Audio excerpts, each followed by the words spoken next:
한국교회 예배 오신 여러분 환영합니다. 시간 우리 고개 들어 주님 앞에 찬양을 올려드리겠습니다.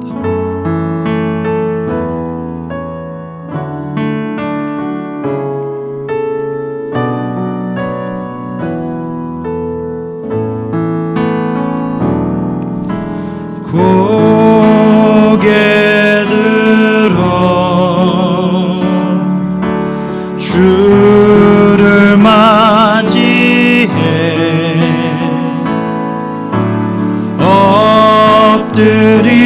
엎드리어 경배하며 찬양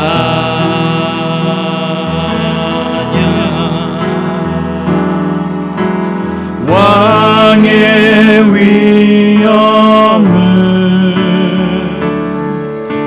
신령과 진정한 찬양으로 영광 돌려 만왕의 왕께 다시 한번 고개 들어 고개 들어 주를 맞이해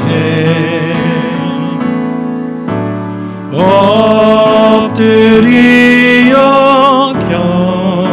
경배하며 찬양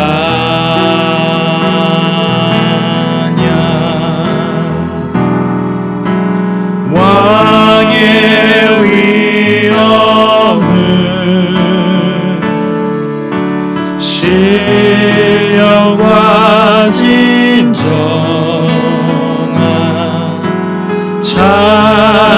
찬양으로 영광 돌려 만왕의 왕께 아멘.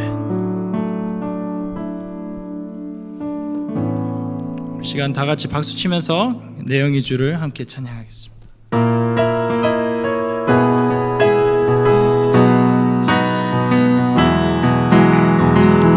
내 영이 주를 찬양합니다. 내 영이 주를 찬양합니다. 내 영이 주를 찬양합니다. 내 영이 주를 찬양합니다. 다시 한번 내 영이 주를 찬양합니다. 내 영이 주를 찬양합니다.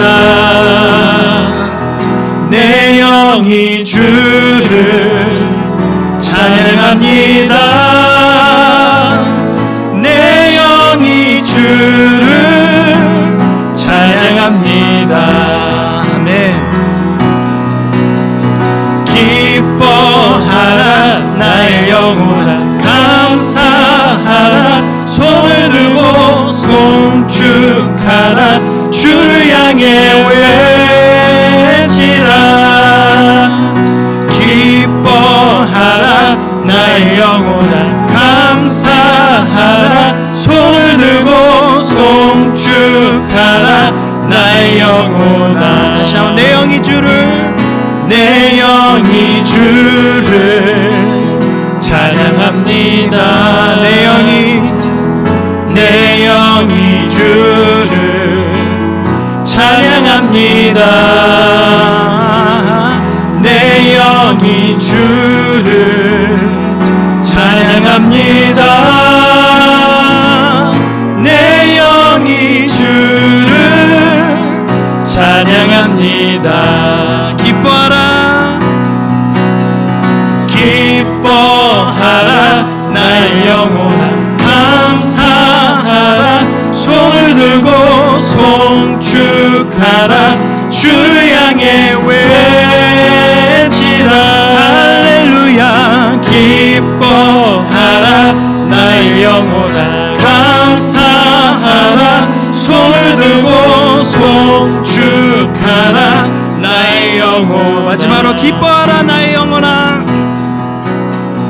기뻐하라 나의 영혼아. 감사하라 손을 들고 송축하라. 주를 향해 외치라. 할렐루야. 기뻐하라 나의 영혼아. 감사하라 손을 들고 송축하라 나의 영혼아. 할렐루야. 아멘. 저희들이 요즘 많이 기다림 이런 단어를 좀 많이 생각하게 되는 것 같아요. 요즘 그냥 코로나를 끝날 때까지 기다려야 되고 여러 가지 기다려야 하는 상황이 많은데 우리가 믿음으로 바라보고 주님께서 이 모든 일들을 이제 주관하시고 모든 게 주님의 손에 있다고 믿으면 이 기다림이 우리 상황을 보면 힘들지만 그냥 별게 아닌 게 되는 것 같아요. 그래서 우리가 말씀을 붙들고 하루하루 살 동안 주님께서 인도하신 그 주님을 우리가 바라보며 말씀으로 위로를 얻고 주님의 시간에 우리가 함께 기다리는 우리 성도님들 됐으면 좋겠습니다. 우리 함께 이 찬양을 고백하며 주님 앞에 올려드리겠습니다.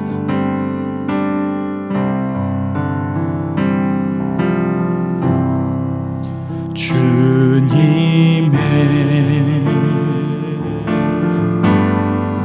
시간에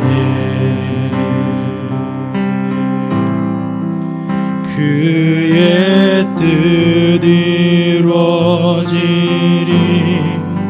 기다려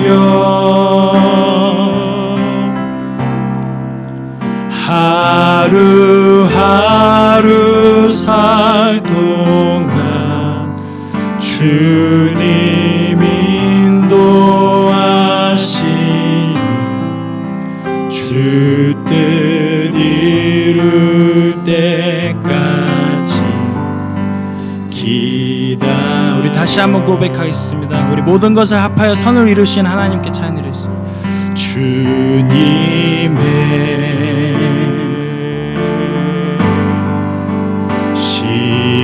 시간에 그의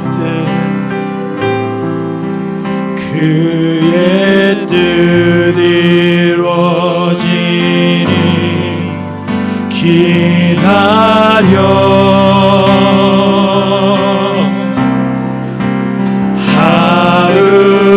하루하루 살 동안 주님 인도하시 아멘 주 뜻 이룰 때까지 기다려 우리 목소리 높여서 기다려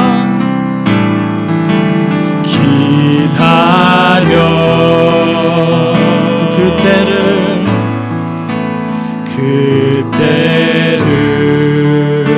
주님 뜻 이루어지리 그의 뜻 이루어지리 기다려 주의 뜻 이루어질 때 우리들의 모든 것 아름답게 변하리 아멘. 주의 뜻 이루어질 때 우리들의 모든 것 주의 뜻 이루어질 때 우리들의 모든 것 아름답게 변하리 기다려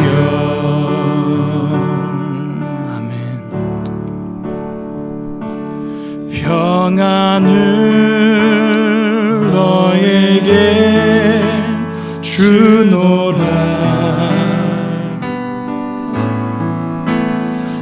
세상이 줄 수 없는 세상이 알 수 없는 평안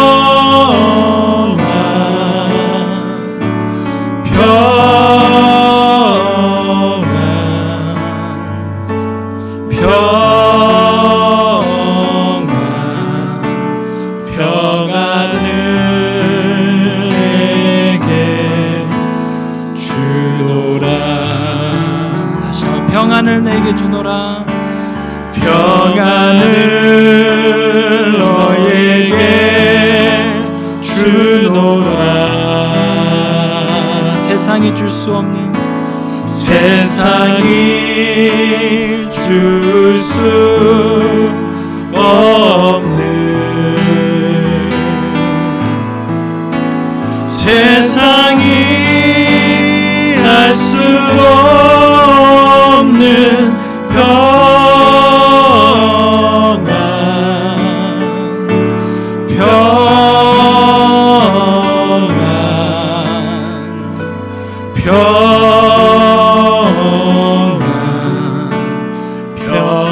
평안을 내게 주노라. 마지막으로 사랑을 너에게 주노라.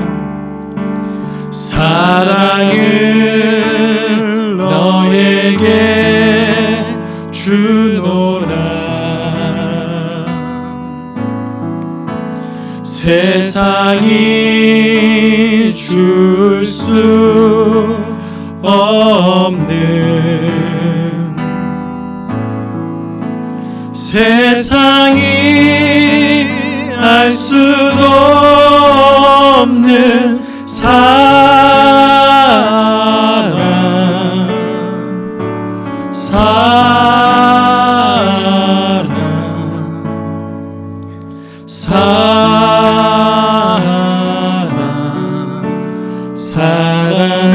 사랑을 내게 주노라.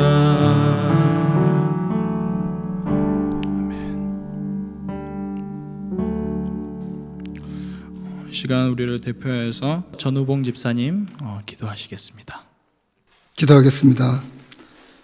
모든 은혜의 하나님, 곧 그리스도 안에서 너희를 부르사 자기의 영광에 들어가게 하신 이가 잠깐 고난을 받은 너희를 친히 온전케 하시며 굳게 하시며 강하게 하시며 터를 견고케 하시리라. 하나님 아버지, 오늘도 예배의 자리로 저희들을 인도하여 주시니 감사합니다. 성도들이 함께 모여드렸던 예배의 시간들이 오직 주님의 은혜이셨음을 이 시간 깨닫게 하시니 더욱 감사합니다. 비록 영상 예배로 대신하고 있지만 신령과 진정으로 예배드리게 하시고 하나님 말씀으로 위로받고 회복되는 귀한 예배의 시간이 될 수 있도록 인도하여 주시옵소서. 저희들은 아직도 해결될 기미가 보이지 않는 코로나 바이러스로 인하여 내일을 알 수 없는 오늘을 살아가고 있습니다. 부족한 저희들은 무엇 때문인지 그 이유를 다 알 수 없으나 이 모든 것이 하나님의 뜻 가운데 있음을 믿습니다. 자유스럽지 못한 생활로 인하여 삶이 위축되고 마음의 평안까지 흔들리는 이때 주여 저희들의 믿음을 다시 한번 점검하기를 원합니다. 회개하며 기도하게 하시고 힘들 때일수록 더욱 하나님을 붙잡게 하시며 문제의 해결책은 언제나 주님과의 관계에 있음을 깨닫게 하셔서 주님 주시는 평안함으로 이 위기를 잘 이겨낼 수 있도록 힘을 주시옵소서. 어려울 때일수록 더 큰 사랑의 마음을 갖게 하시고 이웃을 돌아보게 하시며 힘들 때 더욱 빛을 발하는 진정한 하나님의 자녀들로 살아갈 수 있도록 인도하여 주시옵소서. 진노 중에서 긍휼을 베푸시며 시험 당할 때 또한 피할 길을 주시는 하나님 아버지께 이제는 우리 모두가 결단하며 나아가기를 소원합니다. 주님께서 일하시면 어둠이 떠나가며 치료의 역사가 일어나고 결박이 풀어지며 무너진 것들이 회복됨을 믿고 날마다 기도하는 성도가 될 수 있도록 주여 저희들을 붙잡아 주시옵소서. 이 시간 정들었던 우리 성산교회를 떠나시는 이민석, 이창구 목사님을 위하여 기도하기를 원합니다. 영육 간의 강건함을 주시고 날마다 기도하는 목회자들이 되게 하시며 복음의 파수꾼으로 주님의 일을 잘 감당할 수 있도록 힘을 더하여 주시옵소서. 또한 새로 부임하신 박종현, 송영환 목사님을 위하여 기도합니다. 우리 두 목사님이 오직 하나님의 붙드심만을 바라보며 하나님을 전적으로 의지하는 목사님들 되시도록 지켜주시고 저희 성도들은 마음을 열고 목사님의 든든한 울타리가 될 수 있도록 도와주시옵소서. 말씀을 선포하실 우리 담임 목사님께도 주님 늘 함께 하시기를 기도합니다. 하나님의 나라가 목사님을 통하여 세상 모든 이에게 전해질 수 있도록 크신 능력을 더하여 주시옵소서. 영상 예배를 위하여 매주 귀한 시간을 내어 헌신하는 영상 예배팀과 함께 모여 예배 드리기를 소망하며 기도하는 성산교회 모든 성도님들께도 주님 함께 하시기를 바라오며 감사드리며 살아계신 우리 주 예수 그리스도의 이름으로 기도합니다. 아멘.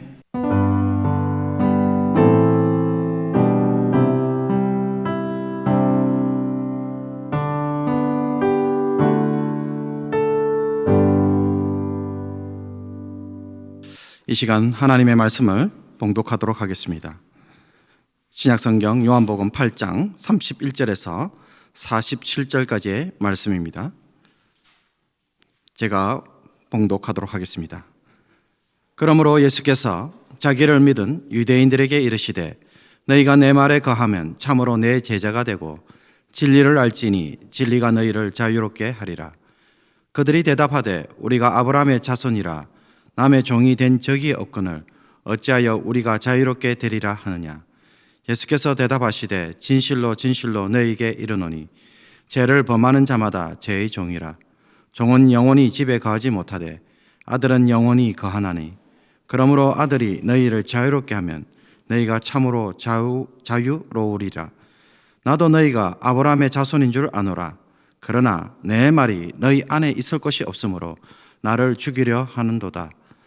나는 내 아버지에게서 본 것을 말하고 너희는 너희 아비에게서 들은 것을 행하느니라.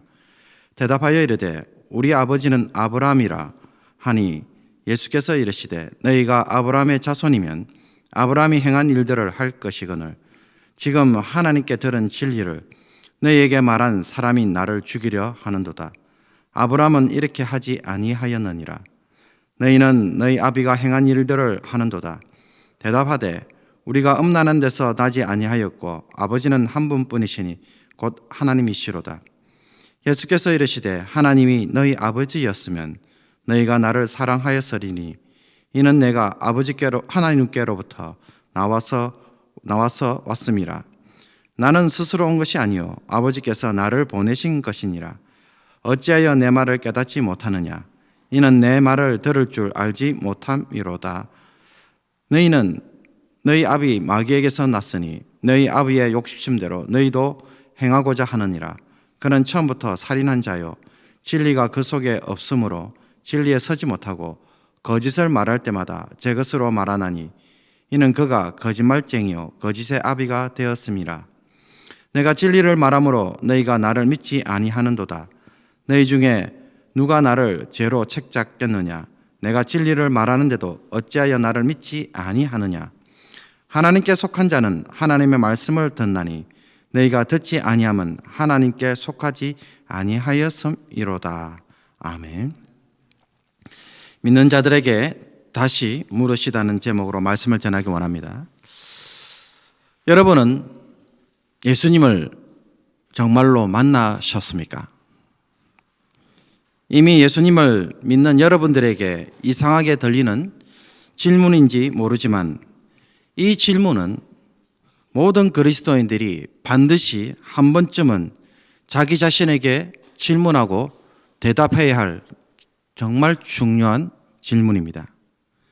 심지어 사업을 하다가도 또 쫄딱 망했어도 사랑하는 사람을 떠나 보내야만 하고 사람들에게 모욕과 상처를 입고 병으로 신음하며 생사를 오고하는 상황에서도 이 질문은 던져져야 할 만큼 중요한 질문입니다. 그렇다면 왜 그 이유가 무엇일까요? 지난 수요 예배 때에 읽었던 에베소 1장을 기억하십니까? 사도 바울이 에베소 성도들에게 보내는 편지에서 사도 바울은 제일 먼저 한 편의 찬송시를 노래합니다. 에베소 성도들이 하늘에 속한 모든 신령한 복을 누리기를 바라는 마음에서 이 찬송시를 먼저 기록한 것입니다.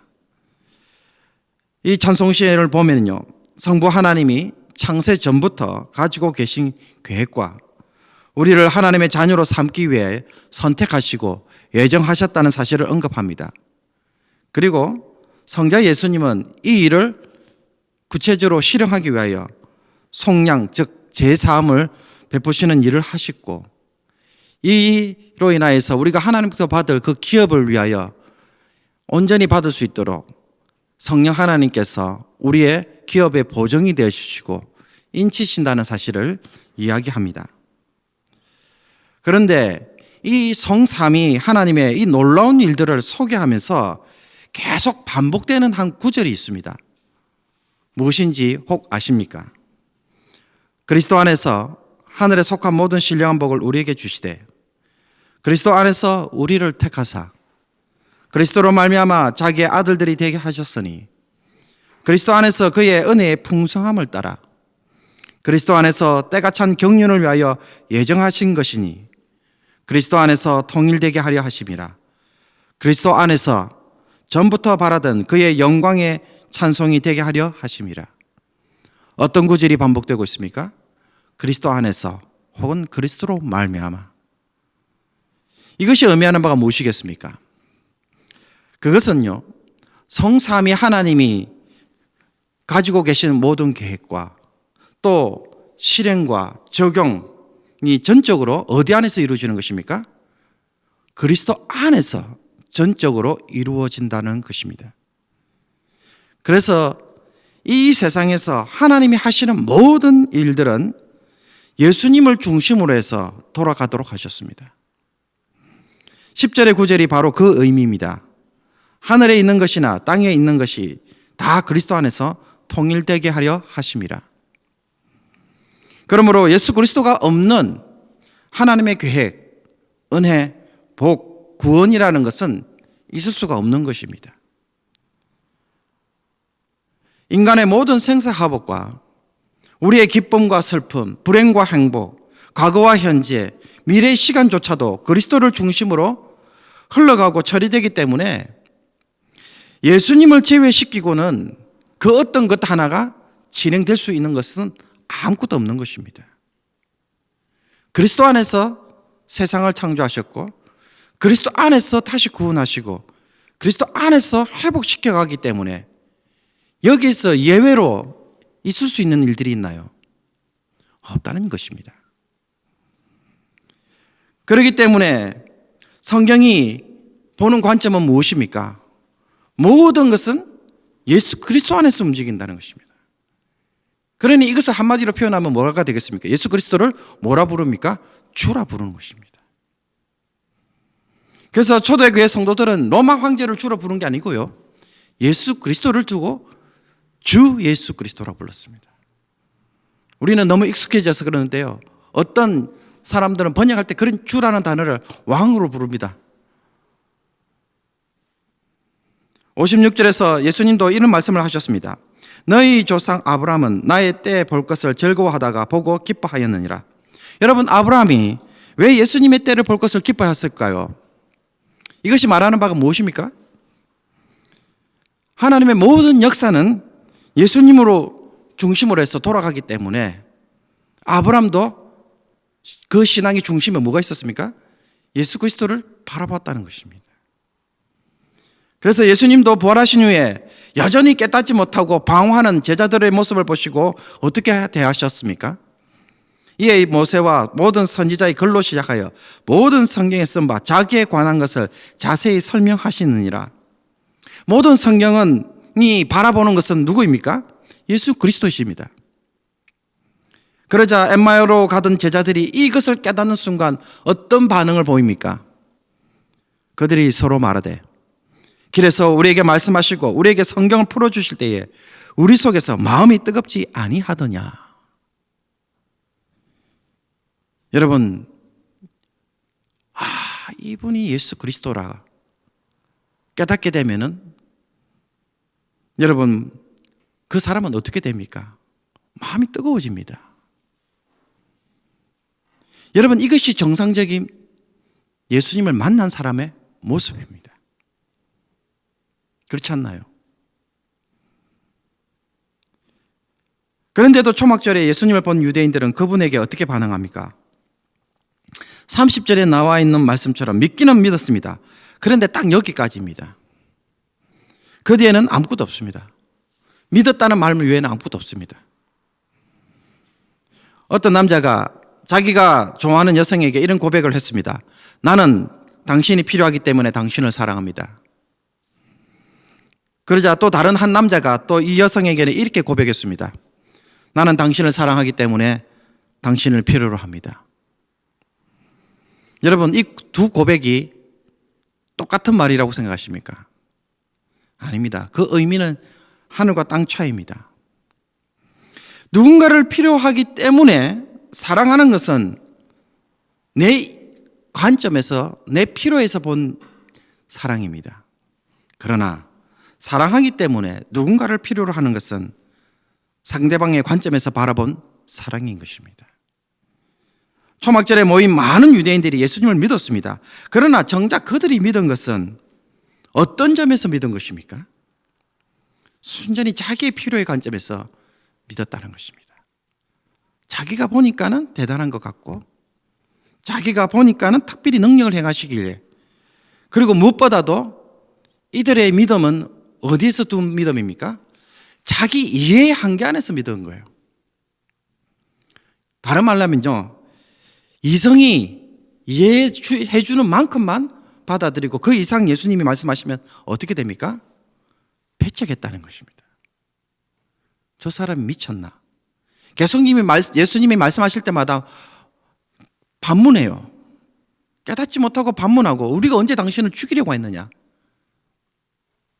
예수님이 주장하시는 대로 내 인생에 제2의 출애굽을 일으키실 분으로 보고 있습니까? 그 사람들은 안 봅니다. 예수님이 역사의 중심이라고 지금 보고 있습니까?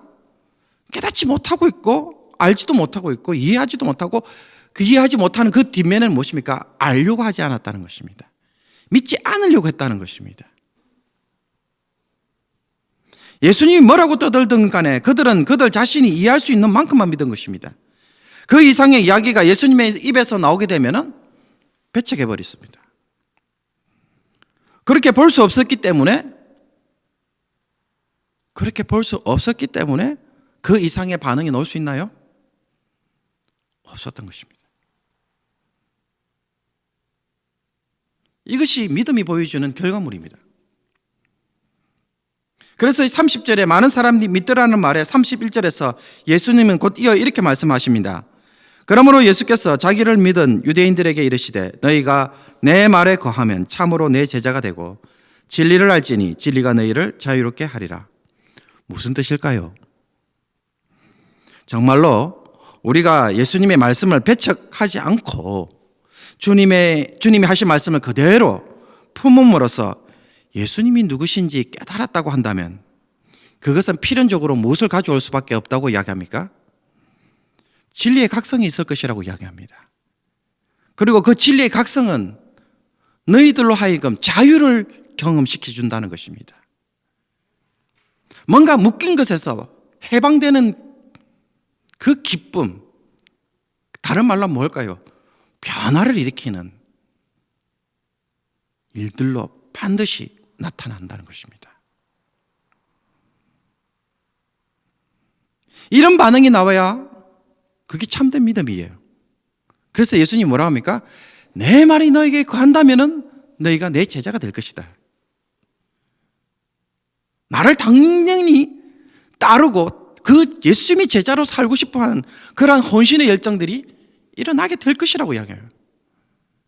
누가 만들어주는 거고 내가 만들어지는 것이 아니라 그것이 그러한 결과물로 들어올 수밖에 없다는 이야기입니다. 여러분, 사람이 미신을 진리로 믿으면 미신이 요구하는 사실만큼 깨닫고 이해하고 그 세상 속에서 살게 됩니다. 돈이 세상을 움직이는 중심축이라고 진리로 믿고 살면 세상은 그렇게 보일 수밖에 없어요. 그렇기 때문에 우리의 삶의 방식은 무엇입니까? 그 세상에 기생하면서 살아갈 수밖에 없는 것입니다. 여기에서 뭔가를 찾으려고 발버둥 칠 수밖에 없는 방식이 흘러나올 수밖에 없어요. 내가 나의 가치를 찾는 일은 남들보다 더 뛰어나거나 남들보다 더 잘생기거나 남들보다 능력이 좋은 것에서 찾는 것이라고 한다면 나는 항상 모든 일을 할 때마다 어떤 스타일로 일을 하게 됩니까? 경쟁이라는 방식으로 접근해요. 그래서 내가 일할 때의 즐거움은 어디서 찾습니까? 성공했는 것도 있겠지만 남들보다 더 잘 된 거면 또 한 단계 직급으로 올라가는 데서 어떤 쾌감을 느낀다는 거예요. 그렇게 행복이라고 생각합니다. 그래서 나는 그러면 나 잘 살았다고 생각해요. 이렇게 되면은요, 여러분, 우리나라 속담처럼 정확하게 떨어집니다. 사촌이 땅을 사면 어떻게 돼요? 배가 아프잖아요. 친척이잖아요. 사돈입니까? 사촌입니까? 갑자기 이 말 하나도 안 쓰다 보니까 헷갈리는데, 여러분, 무슨 일이든지 나보다도 남이 잘 되면 어떻게 됩니까? 쏙소리다는 이야기예요. 왜 그렇게 길들여져 있었기 때문에. 내가 잘나서 칭찬받아야 행복하다고 믿는 세상에 내가 살고 있기 때문에 나도 그렇게 살아야 사람들은요, 사실 행복해집니다. 하나님 말씀대로 이야기하면요, 행복하지 않아요. 왜? 그렇게 진리로 믿기 때문에 그런 진리의 삶의 방식으로 나올 수밖에 없어요. 그래서 예수님이 이런 삶을 두고 뭐라고 이야기합니까? 죄의 종으로 살고 있다고 표현한 것입니다. 죄의 종으로 산다는 것은요, 단순히 도덕적인 죄를, 이런 죄를 짓고 산다는 이 뜻만 품고 있는 것이 아닙니다. 예수님 당시에 바리새인과 서기관들은 정말로 일반 백성들보다는 더 높은 윤리적 기준을 가지고 경건한 삶을 살았었습니다.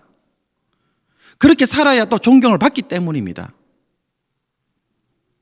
그렇기 때문에 그들이 형식적으로 하든 형식적으로 하지 않든 간에 문제가 될 만한 일을 하지 않았었습니다. 누가복음에 등장하는 그 바리새인의 기도 소리를 다시 한번 들어보십시오. 하나님이여, 나는 다른 사람 곧 토색, 불의, 간음하는 자들과 같지 아니하고 이 세례와도 같지 아니함을 감사하나이다. 나는 일회에 2번씩 금식하고 또 소득의 11조를 드리나이다. 여러분, 소득의 11조를 드리고 이렇게 하려면요, 어떤 그 바리새인들은요, 재산이 충난 사람도 있었습니다. 철저하게 하려고 하다 보니까. 그럼 이 사람들이 윤리적으로 범죄한 거 있나요? 없어요. 그럼에도 불구하고 예수님은 죄의 종의 삶을 살고 있다고 이야기하신 것입니다. 그러므로 죄의 종으로 사는 삶을 예수님은 44절에서 이렇게 다시 풀어냅니다. 너희는 너희 아비 마귀에서 났으니 너희 아비의 욕심대로 너희도 행하고자 하느니라. 그는 처음부터 살인한 자요, 진리가 그 속에 없으므로 진리에 서지 못하고 거짓을 말할 때마다 제 것으로 말하나니 이는 그가 거짓말쟁이요 거짓의 아비가 되었습니다.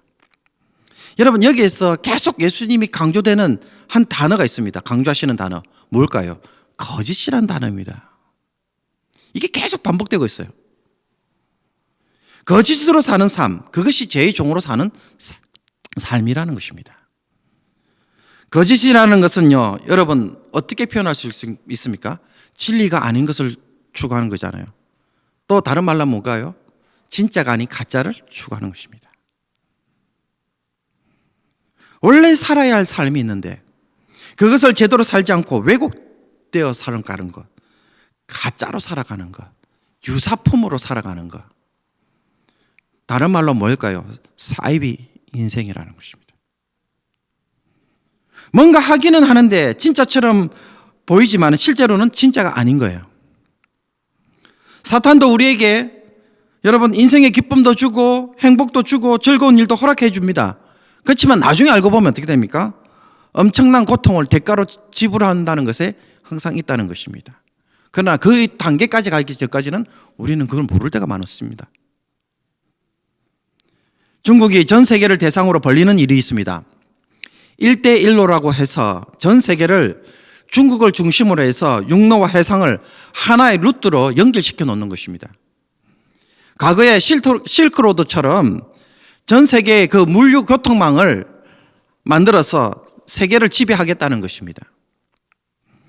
그래서 여기에 해당하는 나라들마다 돈을 빌려주고는 도로도 짓고 부두도 짓고 그리고 항구를 재건축할 수 있도록 아주 싼 가격에 거의 무상은 아니지만은 이자 없이 돈을 다 빌려줍니다.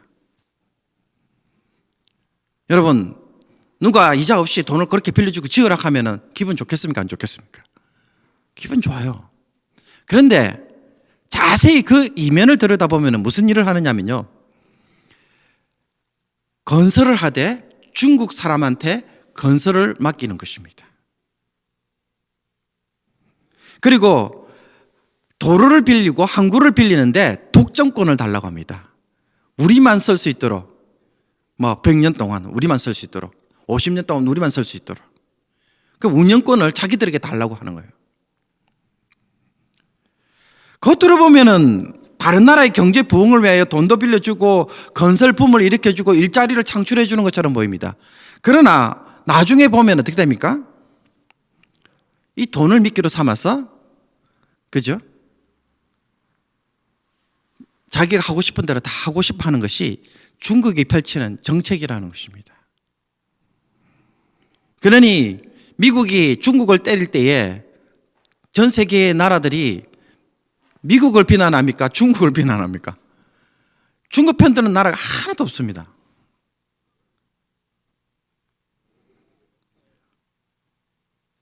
우리가 이것을 알면은 당연히 따라가지 말아야 하는데 당장 먹고 살기가 급해서 남들이 다 그렇게 하니까 다 나도 하면 괜찮은가 싶어서 그냥 따라하다가 결국 어떻게 합니까?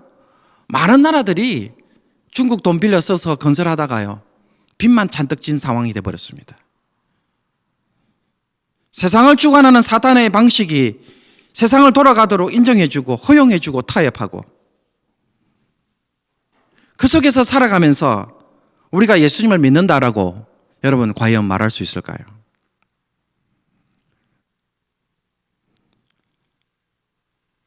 우리가 하나님 앞에서 제의 종으로 살아간다는 것은 바로 하나님이 우리를 통해서 살아가려 삶을 살지 아니하고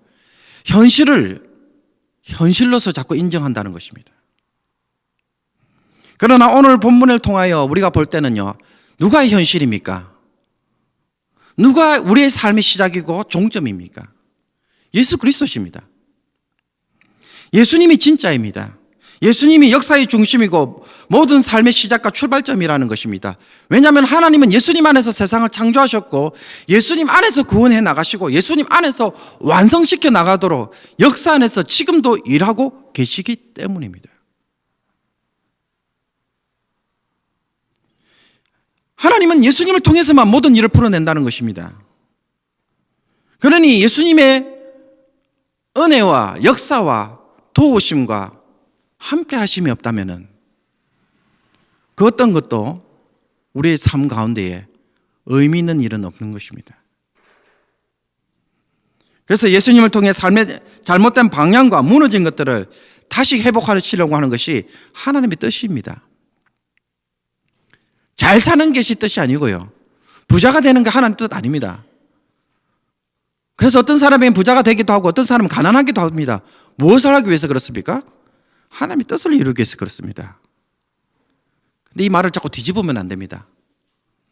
그래서 모든 사람이 다 부자가 되는 것도 아니고 모든 사람이 다 가난한 것도 아닙니다. 하나님의 뜻에 따라 때론 부자가 되기도 하고 때론 가난하게도 하는 것입니다. 진리 대신 예수님을 통해 자유를 경험하도록 그래서 원래의 삶으로 돌아가도록 그것이 예수님이 이 땅에 오신 목적인 것입니다. 그러므로 예수님을 제대로 믿는 사람들은 필연적으로 예수님이 진리라는 이 사실을 경험할 수밖에 없고 그 진리로 인하여서 새로운 삶의 자리에 들어갈 수밖에 없습니다. 그러니 진리가 우리로 하여금 자유를 체험케 하는 그 체험을 필연적으로 가져다 주는 것입니다. 이 무더운 여름날에 뜬금없는 이야기지만은 여러분 성탄절이 되면은 자주 등장하는 한 사람의 이야기가 있습니다. 누군지 아십니까? 찰스 디킨스가 쓴 크리스마스 캐롤이라는 그 소설에 나오는 스크루지 영감입니다. 이 소설에 나오는 스크루지 영감은 오로지 돈밖에 모르는 구두쇠로 나옵니다. 돈 모으는 데만 관심을 가지다 보니 말년에는 친구 하나 없는 그러한 사람입니다. 그래 이런 그가 소설 중에서 이런 이야기를 합니다. 크리스마스 캐롤로 흥청망청거리는 수많은 사람들과 또 그러한 주변 사람들을 보면서 그가 던진 말은 이 말입니다. 어떻게 진정할 수 있겠는가? 멍청이들이 우글거리는 세상 속에 살고 있는데 메리 크리스마스라니 망할 메리 크리스마스다. 너 같은 녀석에게 크리스마스란 버는 것 없는데 빚은 갚아야 하고 벌이가 나아지지 않는데도 나이만 한 살 더 먹는 때일 뿐이지. 넌 지금 즐거워할 것이 아니라 장부를 보며 1년 12달 어느 항목에서 적자가 났는지 확인해야 할 시기가 아니냐 라고 하면서 맹비난을 합니다. 여러분 빼에 사무칠 정도로 냉철하게 현실적으로 살아가는 사람입니다. 이런 점에서 본다면 스크루지 영감은 무조건 나쁜 사람이라고 말하기 어렵습니다. 그러나 스크루지 영감이 이렇게 될 수밖에 없는 이유는 무엇입니까? 지금까지 살아와 보니까 돈만큼 자기를 지켜주는 것은 없는 것 같고요. 돈만큼 자기를 따뜻한 집에 살 수 있게 만드는 것이 없고 또 돈만큼 자기를 든든히 세워주는 것은 없다고 생각했기 때문에 살아온 것입니다. 그것이 그가 믿은 진리고 그 진리 때문에 그는 오늘도 그런 이야기를 하고 그것이 현실이고 그렇게 그 삶을 체험하고 들어가고 있는 것입니다. 이런 사람에게 돈을 내려놓고 새로운 인생을 사십시오라고 말을 하거나 혹은 가족끼리 모여서 선물도 주고 음식도 나눠 먹고 즐겁게 사십시오라고 말하면은 여러분 받아들이겠습니까? 오히려 그렇게 사는 조카가 더 답답해 보일 뿐입니다. 그런데 이 스크루지 영감이 자신의 과거와 현재, 미래를 볼 수 있는 기회를 가지게 됩니다. 그래서 자신의 인생 전체를 보면서 그가 깨달은 것이 무엇입니까? 아, 내가 뭔가 잘못 붙잡고 있었구나. 자기가 붙잡아야 할 것은 그것이 아니었다는 사실을 깨닫게 됩니다. 여러분, 이것을 깨닫는 순간, 이것을 발견하는 순간, 이것을 보는 순간, 이것을 아는 순간, 이 진리를 그가 붙잡는 순간, 이것을 그의 마음에 품는 순간 어떻게 됩니까? 스크루지 영감은 변화를 보여줍니다. 그리고 어떻게 한 사람이 그렇게 순식간에 바뀔 수 있는지를 분명히 보여주고 있습니다. 사랑하는 성도 여러분, 예수님은 진리입니다. 예수님은 한 사람의 인생을 변화시킬 만큼 엄청난 힘을 가지고 계시고 세상 그 어떤 것보다도 위대하시며 또한 하나님의 모든 전 역사는 이 예수님을 통해서 움직여지도록 그렇게 기획되어져 있습니다. 그냥 한 사람이 아닙니다. 이런 분을 내가 만나고 있습니까? 정말 알고 있기나 한 것입니까? 정말 그것을 내 가슴 속에 품고 있습니까? 그것을 정말 받아들이십니까?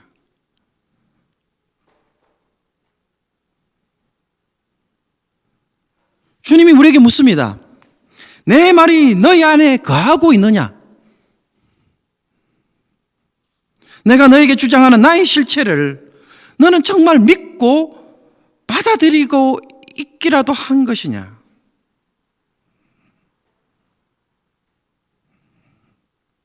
코로나 바이러스가 창고라에서 전 세계 모든 경제를 스탑시켜 놓고 있지만은, 그러나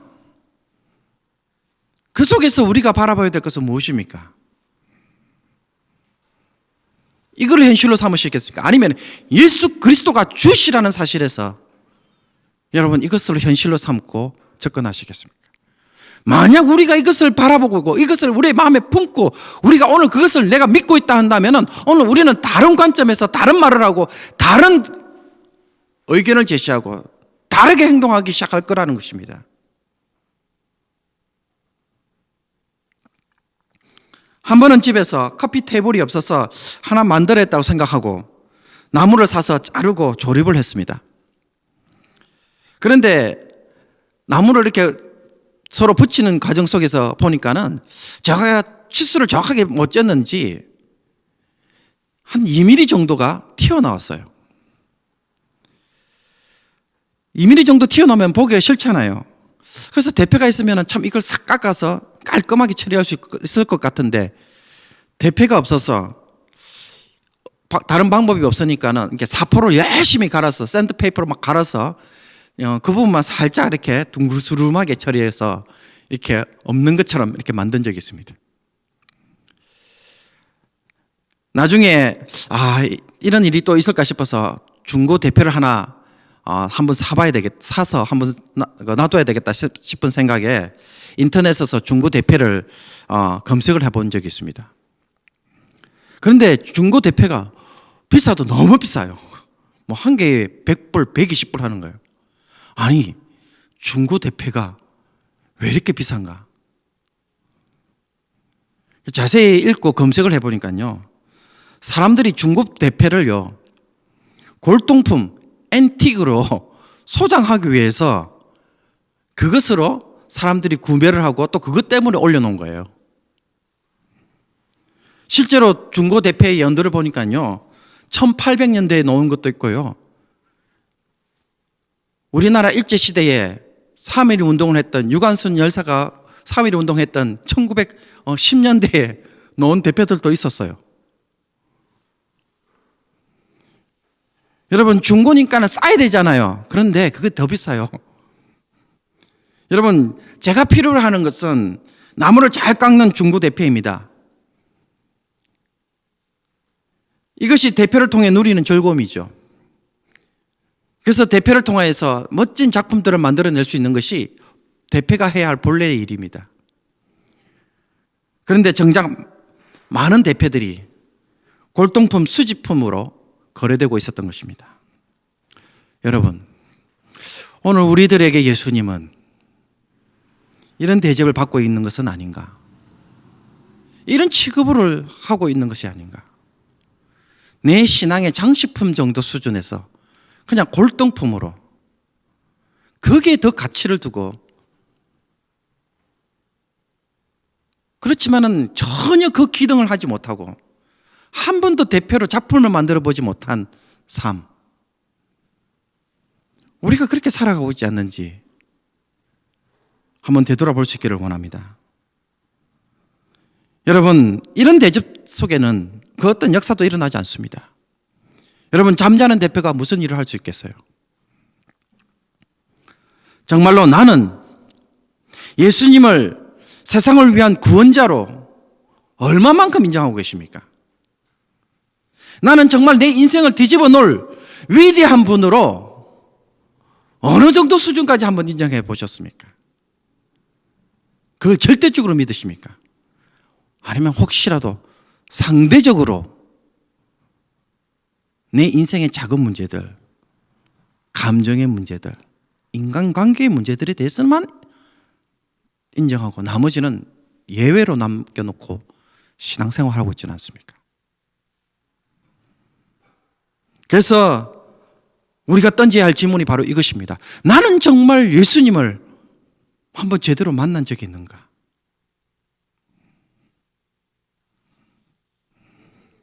히딩크 감독이 우리나라에 와서 축구 선수들을 통하여서 월드컵에 4강까지 갔습니다. 그때 많은 축구 선수들이 히딩크를 만났습니다. 그런데 박지성은 히딩크를 잘 만나서 그는 나중에 훌륭한 선수가 되어지고 맨체스터 유나이티드의 선수로 뛰는 영광을 누렸습니다. 여러분, 예수님이 누구인지 우리가 제대로 안다면은 그 사람은 필연적으로 변화를 가져오고 그분의 제자가 되어지고 또 제자로서의 영광을 누리게 될 것입니다.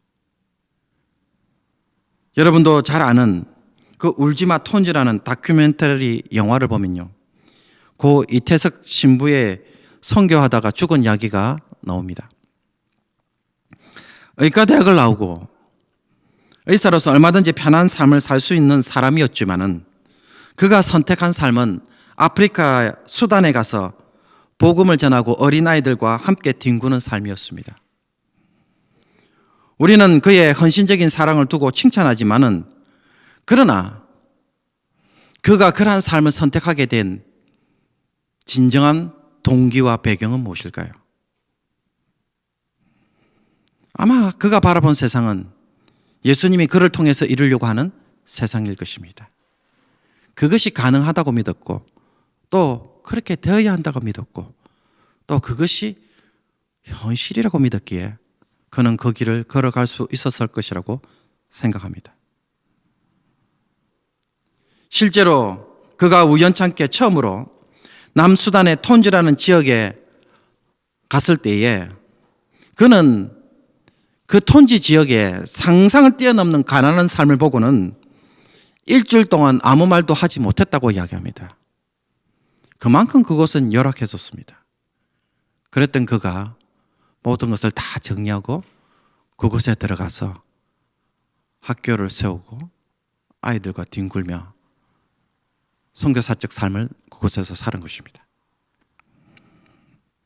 그리고 자기 몸을 돌보지 않고 사역하다가 그만 죽게 된 것입니다. 주님은 모든 사람들이 고 이태석 신부처럼 행복한 삶을 버리거나 혹은 안정된 직업을 내려놓거나 혹은 결혼을 포기하거나 먼 오지로 가야만 한다고 말하지는 않습니다.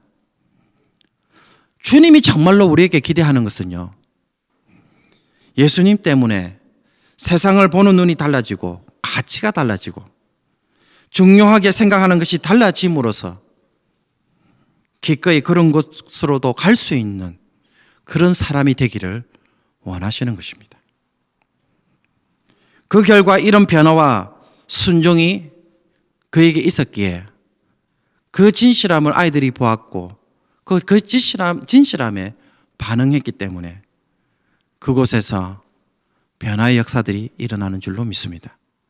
이것이 그리스도가 오늘 우리 가운데서 일하시는 방식입니다. 예수님을 제대로 만난 사람들, 그 사람들이 신앙생활하는 교회, 예수님 때문에 삶의 그 자리에 더 이상 머물지 못하고 믿음의 여정을 떠나보려고 버릴 것은 좀 버리고 꼭 필요한 것만 챙겨서 그렇게 떠나갈 수 있는 성도들. 그래서 모일 때마다 예수님 이야기 외에는 달리 할 말이 없는 사람들, 그것이 예수님을 만난 사람들의 모습이라고 생각합니다. 사랑하는 성도 여러분, 우리의 인생의 모든 것이 예수님을 중심으로 돌아가고 예수님은 지금도 그 일을 하시고 그 일에 저와 여러분을 부르고 계십니다. 이 위대한 부르심에 이 예수님이 여러분의 마음에 담겨져서 그분 때문에 정말 교회만 다니는 성도가 아니라 삶이 달라지는 성도의 삶을 다시 한번 살 수 있기를 원하고 그 놀라운 간증이 저와 여러분 속에 남은 인생 가운데 풍성할 수 있기를 주님의 이름으로 축복합니다. 기도하겠습니다. 살아계신 하나님 아버지, 다시 한번 우리의 눈을 띄워주소서. 예수 그리스도가 누구이신지, 예수 그리스도를 통하여서 우리 하나님이 이 인간 역사를 주관하시고 오늘 나의 눕는 것과 앉는 것과 먹는 것과 마시는 것과 만나는 것과 일하는 것과 공부하는 것과 모든 수고 속에서 아버지 하나님 그 나라를 세워가시며 그 일들을 이루어 가시는 그 놀라운 역사의 현장 앞에 다시 한번 아버지 하나님 우리가 위대한 주의 종들로 쓰임받게 해주시고 그 일을 위하여서 아버지 하나님 우리가 세상에 바라던 것, 세상에서 즐기던 것 과감하게 내려놓을 수가 있고 그래서 아버지 하나님 세상의 명예 때문에 하는 것이 아니라 세상의 부유함과 편안함 때문에 어떠한 일들을 하는 것이 아니라 예수 그리스도 때문에 예수님이 우리 속에서 이루시고자 하는 그 생명의 역사 때문에 오늘도 주님 앞에서 순종하면서 그것의 기쁨을 누리는 귀한 주의 백성들 다 되게 하여 주옵소서. 간절히 소원합니다.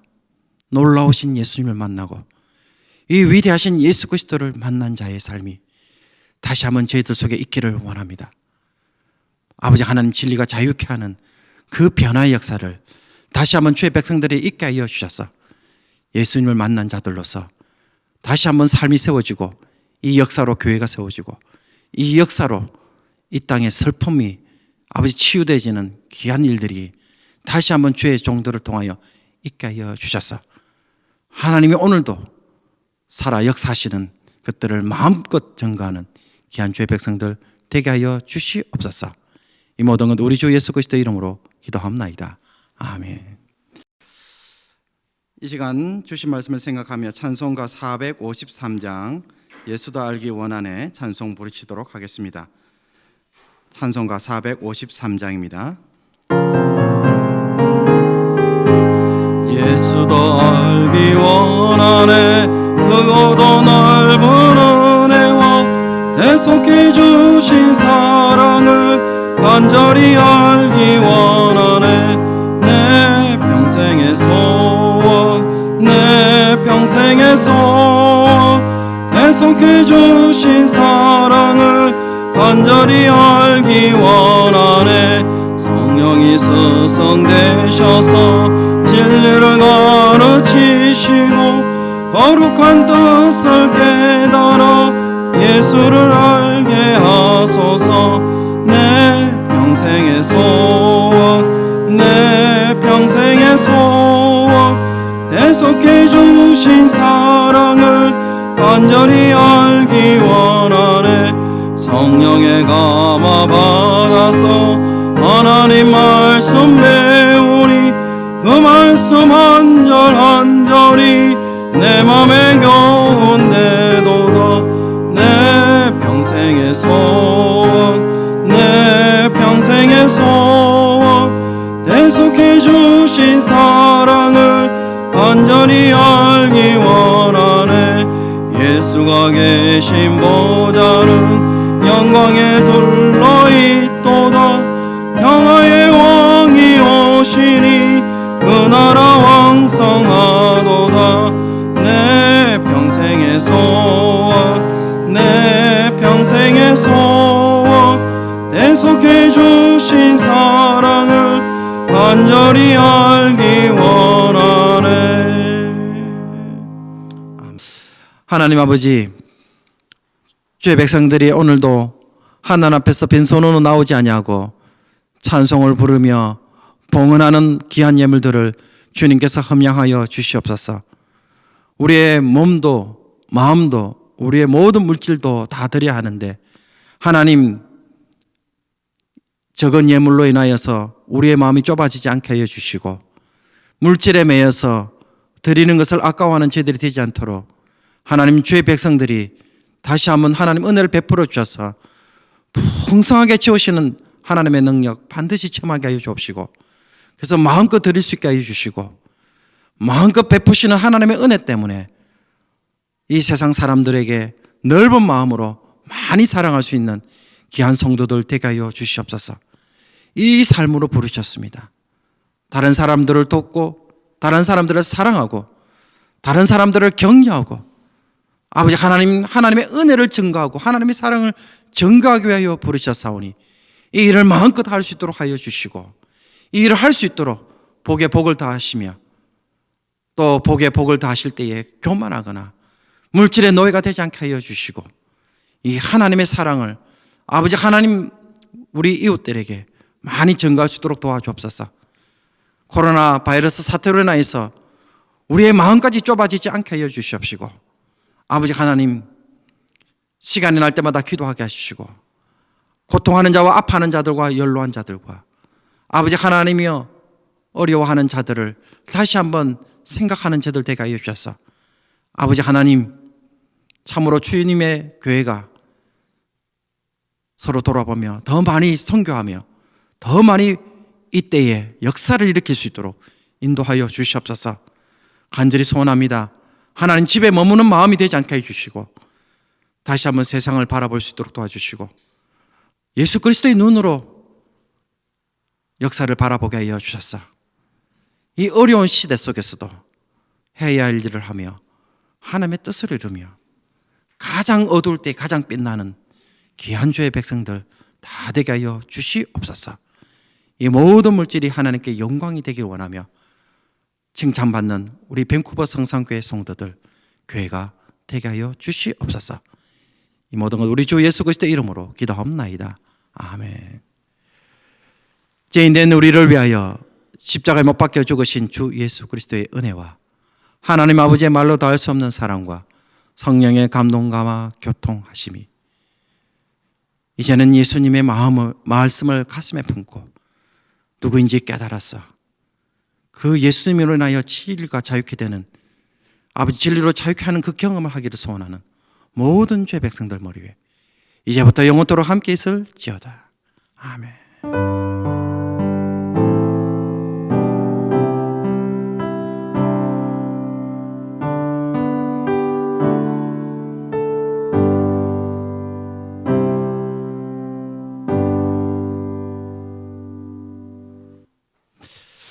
예, 예배를 마쳤습니다.